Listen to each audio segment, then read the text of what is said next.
У сваім прафесійным жыцці кіруюся дэвізам. Трэба любіць тое, што выкладаеш, і любіць тых, каму выкладаеш.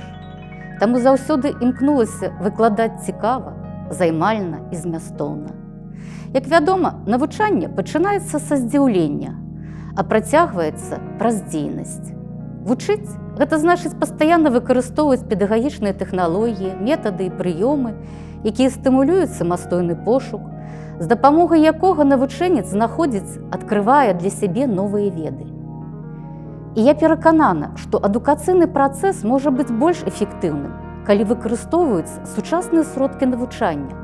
Таму невыпадкова прыняла ўдзел у стварэнні адпаведнага вучэбна-метадычнага забеспячэння па беларускай літаратуры для агульнай сярэдняй адукацыі і па методыцы выкладання беларускай літаратуры для вышэйшай школы.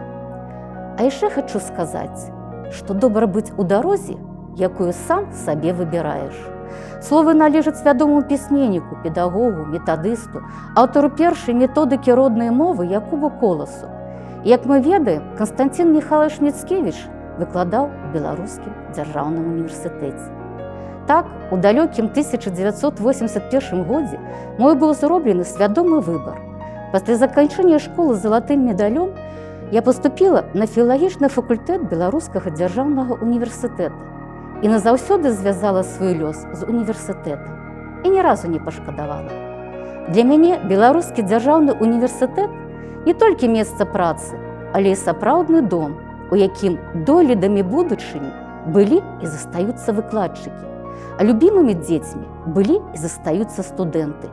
Лічу, што яшчэ ў дарозе, у пошуку, а конкурс для мяне стаў дадатковым стымулам для далейшай плённай працы. У планах новыя праекты, конкурсы, навуковыя адкрыцці.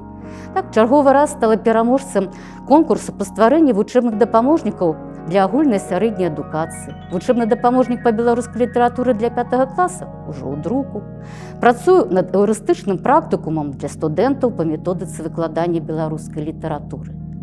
Хачу адзначыць, што ўзнікла гэта задума падчас вучобы на курсах павышэння кваліфікацыі па праграме «Як навучаць усіх па-рознаму, але аднолькава».